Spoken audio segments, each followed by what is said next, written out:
എല്ലാവർക്കും നമസ്കാരം. Food and ക്രാഫ്റ്റിലേക്ക് സ്വാഗതം. ഇന്ന് ഞാൻ വന്നിട്ടുള്ളത് ഒരു ക്രാഫ്റ്റ് വീഡിയോ ആയിട്ടൊന്നല്ല, നല്ല സിമ്പിളായിട്ട് നമുക്ക് എല്ലാവർക്കും വീട്ടിൽ ഈവനിങ് ടൈമിൽ ചെയ്യാൻ പറ്റിയിട്ടുള്ള ഒരു സ്നാക്സിൻ്റെ വീഡിയോ ആയിട്ടാണ്. അപ്പോൾ ക്രാഫ്റ്റൊക്കെ ചെയ്യാനൊന്നും സമയം കിട്ടിയില്ല. അപ്പോൾ ഇവിടെ തയ്യാറാക്കിയപ്പോൾ ഞാനത് വീഡിയോ ആക്കിയെന്നേ ഉള്ളൂ.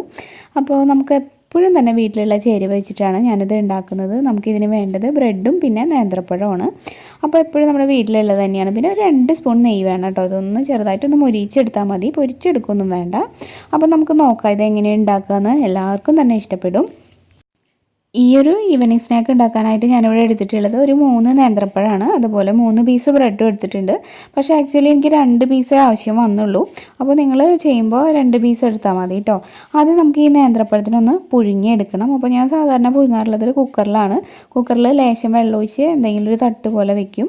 എന്നിട്ട് അതിൻ്റെ മുകളിലായിട്ട് നേന്ത്രപ്പഴം വെക്കും കേട്ടോ. എന്നിട്ടൊരു 2-3 വിസിലൊക്കെ ചില പഴത്തിനനുസരിച്ചിട്ട് നമുക്ക് ചിലപ്പോൾ വ്യത്യാസം വരും. ഒരു 3 വിസിൽ ചിലപ്പോൾ അടിക്കേണ്ടി വരും. അപ്പോൾ അത് നന്നായിട്ട് വെന്ത് കിട്ടും. അപ്പോൾ നിങ്ങൾ ചെയ്യുന്ന രീതിയിൽ എങ്ങനെയാണെങ്കിൽ അങ്ങനെ പുഴുങ്ങിയെടുക്കുക കേട്ടോ. ഇപ്പോൾ ഞാൻ നമ്മുടെ പഴമൊക്കെ പുഴുങ്ങിയെടുത്തിട്ട് തൊലിയൊക്കെ കളഞ്ഞിട്ടുണ്ട്. നല്ലൊരു പഴമാണിത്. ഒട്ടും തന്നെ അങ്ങനെ കട്ടിയൊന്നുമില്ല ഉള്ളിൽ. കുറച്ച് പഴുപ്പ് കുറവാണെങ്കിലും പുഴുങ്ങിയപ്പോൾ നന്നായിട്ട് തന്നെ കിട്ടി.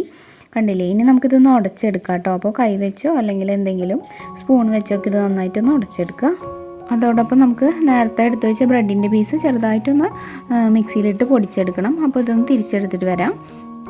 കണ്ടില്ലേ? ഇതുപോലെയാണ് ഞാനിപ്പോൾ നമ്മുടെ ബ്രെഡിൻ്റെ പീസുകൾ പൊടിച്ചെടുത്തിട്ടുള്ളത്. ഇനി നമുക്കിത് നമ്മൾ ആ ഒരു പഴത്തിലേക്ക് മിക്സ് ചെയ്ത് ചേർക്കണം.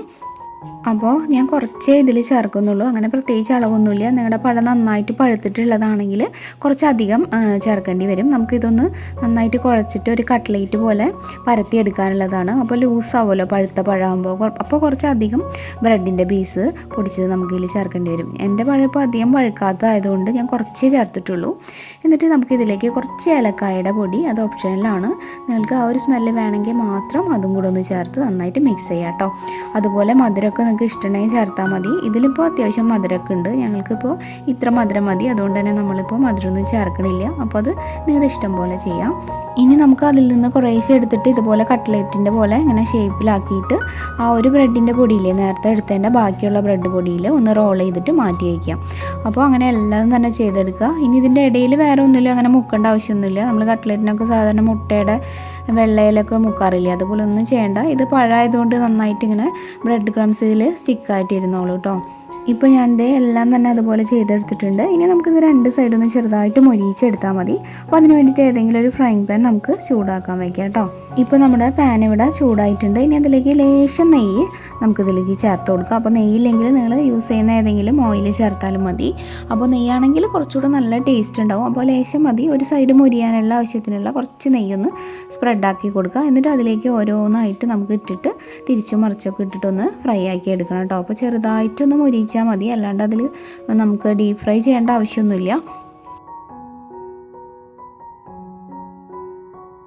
നിങ്ങൾക്ക് ഇങ്ങനെ മറിച്ചിടുമ്പോൾ ചെറുതായിട്ട് നെയ്യ് കുറവ് തോന്നുകയാണെങ്കിൽ ഒരു ലേശം കൂടെ ചേർത്ത് കൊടുത്തോളൂ. അപ്പോൾ മറ്റേ സൈഡിലും ചിലപ്പോൾ നന്നായിട്ട് നെയ്യ് പോരായി വന്നാലോ.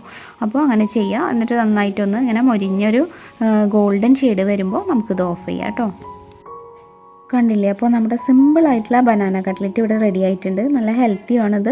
കുഞ്ഞുങ്ങൾക്കൊക്കെ നല്ല ഇഷ്ടമാവുകയും ചെയ്യും. പിന്നെ മധുരം നിങ്ങളുടെ പഴത്തിനനുസരിച്ചിട്ട് പോരായി ഉണ്ടെങ്കിൽ നമ്മൾ കുഴയ്ക്കുന്ന സമയത്ത് കുറച്ച് പഞ്ചസാരയും കൂടെ മിക്സ് ആക്കിയാൽ മതി കേട്ടോ. അപ്പോൾ ഇന്നത്തെ റെസിപ്പി ഇത്രയൊക്കെ ഉള്ളൂ. ഇനി നമുക്കിതൊന്ന് പൊട്ടിച്ച് നോക്കാം. കണ്ടില്ലേ? ഇങ്ങനെ പുറത്ത് ഇങ്ങനെ മൊരിഞ്ഞിട്ടും ഉള്ളിൽ നല്ല സോഫ്റ്റ് ആയിട്ടാണ് ഇതിരിക്കുക. കണ്ടോ? അപ്പോൾ എങ്ങനെയുണ്ട് ഇന്നത്തെ റെസിപ്പി? എല്ലാവർക്കും ഇഷ്ടമായിട്ടുണ്ടാവും എന്ന് വിചാരിക്കുന്നു. അപ്പോൾ വളരെ സിമ്പിളായിട്ടുള്ള മെയിനായിട്ട് 2 ചേരുവ മാത്രമേ ഇതിന് വേണ്ടുള്ളൂ. പിന്നെ കുറച്ച് നെയ്യും, അത്രയ്ക്കല്ലേ വേണ്ടൂ. അപ്പോൾ എല്ലാവരും ഇത് ട്രൈ ചെയ്ത് നോക്കുക. എന്നിട്ട് ഫീഡ്ബാക്കൊക്കെ അറിയിക്കുക കേട്ടോ. അപ്പോൾ ഇന്നത്തെ വീഡിയോ നിങ്ങൾക്ക് എല്ലാവർക്കും ഇഷ്ടമായിട്ടുണ്ടാവും എന്ന് വിചാരിക്കുന്നു. ഇഷ്ടമായാൽ എന്തായാലും ഇതിനൊരു ലൈക്ക് തരണം. ഇത് നിങ്ങളുടെ ഫ്രണ്ട്സും റിലേറ്റീവ്സും ഒക്കെ ആയിട്ടൊന്ന് ഷെയർ ചെയ്യണം. അഭിപ്രായം കമൻറ്റിൽ അറിയിക്കണം കേട്ടോ. പിന്നെ ആരെങ്കിലും പുതുതായിട്ട് ഈ ചാനൽ കാണുന്നുണ്ടെങ്കിൽ ഒന്ന് സബ്സ്ക്രൈബ് ചെയ്തിട്ട് നമ്മുടെ ഫാമിലിയിൽ ജോയിൻ ചെയ്യണേ. പിന്നെ ബെല്ലൈക്കൺ ക്ലിക്ക് ചെയ്യാനും ഓൾ എന്നുള്ള ഓപ്ഷൻ എനേബിൾ ആക്കാനൊന്നും മറക്കരുത്. ഹായ് വീഡിയോൻ്റെ കാര്യം ഞാൻ മറന്നിട്ടില്ല. എത്രയും വേഗം ചെയ്യാം. ഇന്നത്തെ വീഡിയോ ഇത്രയ്ക്കൊക്കെ ഉള്ളൂ. നാളെ മറ്റൊരു നല്ല വീഡിയോ ആയിട്ട് വരാം. അതുവരെ എല്ലാവർക്കും നന്ദി. താങ്ക്